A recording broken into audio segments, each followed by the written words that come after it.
Tell us about your basketball journey and how you ended up at West Virginia. So yeah, I was pretty highly recruited out of high school. I got my first offer when I was in eighth grade, and I ended up committing to Mississippi State my junior year of high school. And so I went there, and then my freshman year, at the end of my freshman year, when COVID hit, the whole coaching staff ended up leaving and going to Texas. And so I ended up deciding to go into the transfer portal and found myself in Morgantown. Been here ever since. That's awesome. Was it an easy decision to head to Morgantown? Um, it was it wasn't necessarily an easy decision. I think it's always hard whenever you're picking up everything and trying to move into a whole different location and meet new people. And I think with it being during the pandemic, it made it a little bit more difficult because I couldn't really see anybody or meet anyone physically. So, when I moved here on campus, my first day here was my first time ever even being in West Virginia ever. So it was definitely an adjustment, but I think that it was a really good decision for me in the end. I went to Ohio University and a lot of people would like argue like what was the better party school, like West Virginia. Yeah. Yeah. So you were what school were you at before? Mississippi State. Okay, so you did step foot on campus and then after your Mhm. freshman year, you hit the Mhm. portal. So Yeah. what was the portal like for you? Um, I don't know. Like because I didn't mind when I was in the portal during COVID, it was kind of difficult, kind of trying to figure out, like reading body language and stuff, talking to coaches just over the phone and not really being able to meet the players in person and being able to see the campus in person. It was a little difficult, but being able to do it from home and having my family there with me the whole time made it a lot easier. Yeah, that is nice. So Yeah. this season, West Virginia got off to its best start in program history. What do you think's made you guys so successful off the jump? Um, I think we just have a lot of players on our team that all kind of want the same thing and have the same mindset. I think that we have a standard on our team that we all try to kind of meet that standard every day, whether it's in a game or in practice or whether we're just in there, getting shots up when no one's watching. So I think just, kind of meeting the same standard every single day is kind of what helped us get to where we got so far.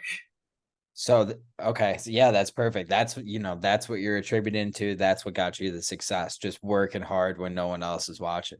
Yeah, yeah. I love it. What are some of the team's goals this year and then your personal goals as well?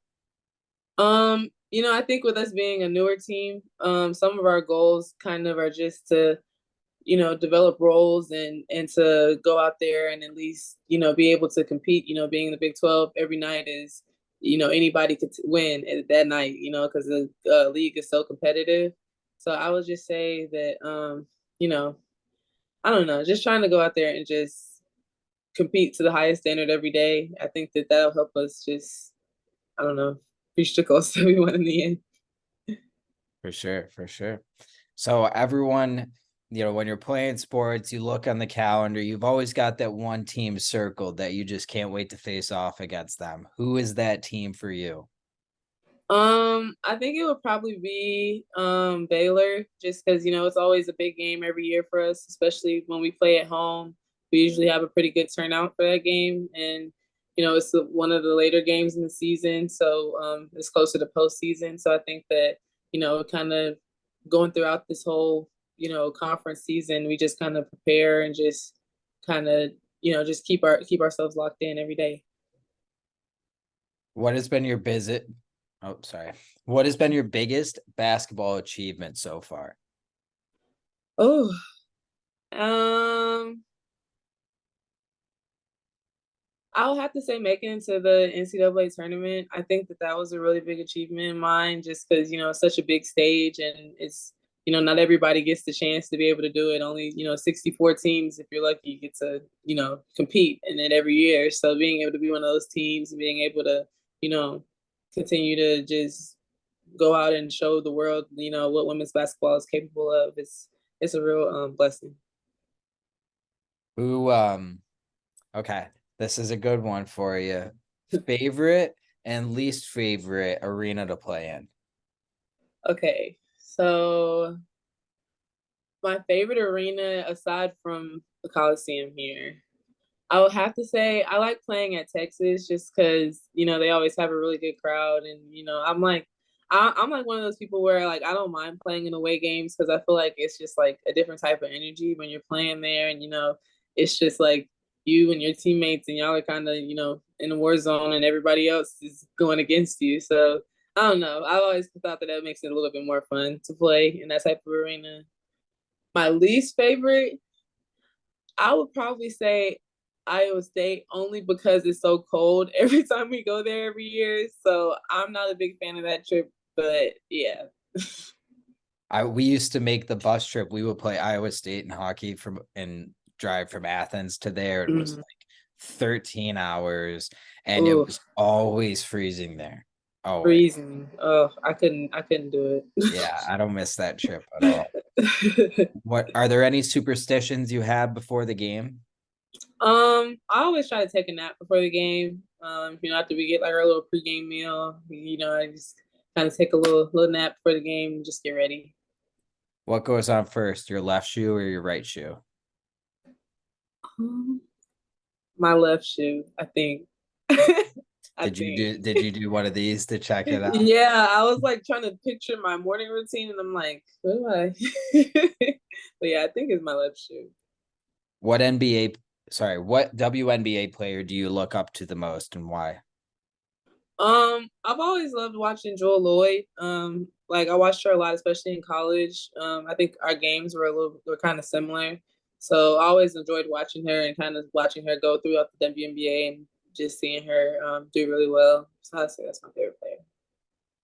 What was it like playing for Team USA at the World University Games?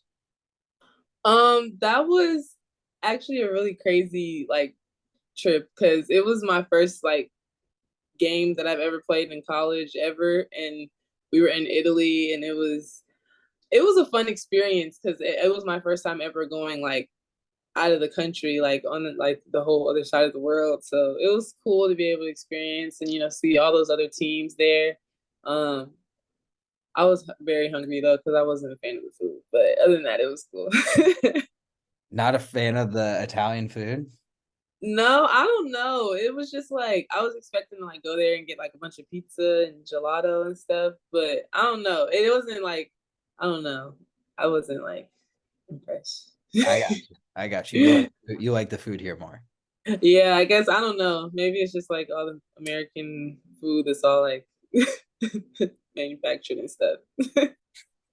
It might not be the best for you here, but it tastes No. good. Yeah, yeah, for sure. So high school for you must have been just insane. You're a four-time All-State. You're the all-time leading scorer at Houston High School in Tennessee with what, 2,599 points? Yeah. Sounds, I'm not a basketball guy, but that sounds like so many points.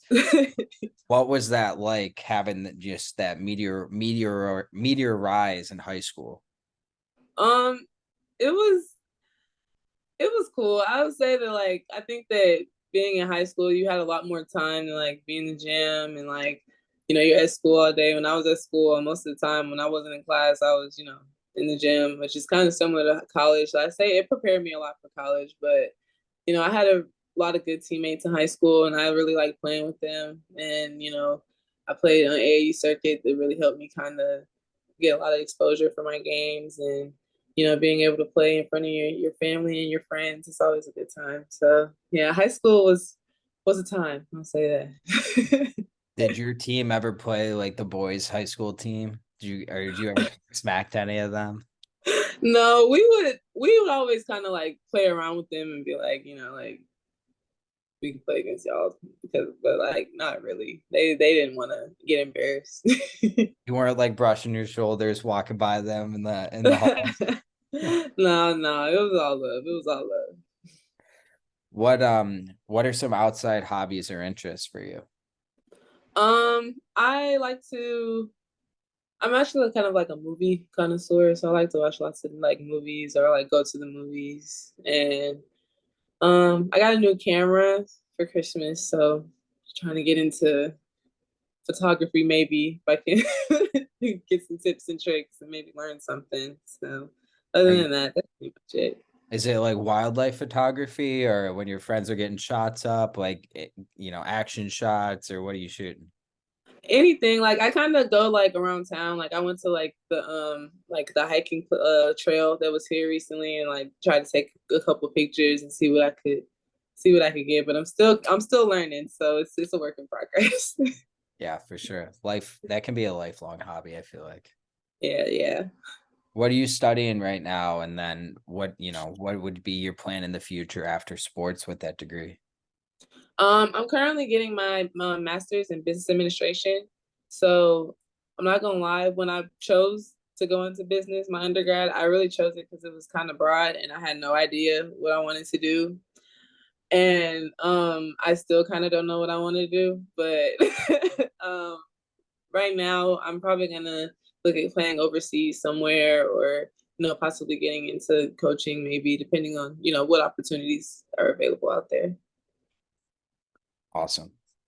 Um, I just want to throw this in because I didn't see this in my notes, but you were named the 2019 Gatorade Tennessee Player of the Year. Yeah. What was that like? It was really like, I don't know, the day it happened, we were playing in our state championship game. So like I found out that morning and then I wanted to be excited, but I still had to like kind of be locked in for the game. So I didn't want to really think about it till afterwards. And then we ended up losing. So it was like, yeah, it was kind of a bittersweet thing. But I was really appreciative of being able to be honored with that because I was really surprised that like I don't know like it was something that like I was like man that'd be cool to have one day and to be able to be honored with it was really I don't know, it's different. Did Gatorade send you something, or the state of Tennessee send you something? Like, do you have a plaque or? Yeah, it's at home with my parents. It's a trophy, and they gave me like a book bag and a water bottle with like the little Gatorade pod things. So it was cool. They gave me like a whole little box that it came in. It was really nice. Oh, that's awesome. Yeah, Maybe Gatorade, for every Gatorade Player of the Year, they should do like an NIL deal. So I agree. I maybe agree. like all fresh, like coming into freshman year, if you win it, like you get a deal, or you're just, if you win it, I mean, you get it for the next 4 years of your high school or college, career. It'd be pretty sweet. I I like the way you think. I'm not gonna lie, I like the way you think. I would really Gatorade, love throw the it. bag, Gatorade. Come on now. Exactly. All right. So if you could jump on any WNBA team right now, who would you join and why? um.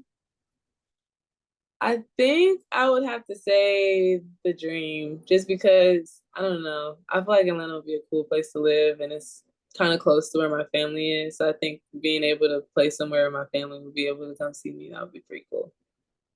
Yeah, definitely. Nothing like playing in front of the fam.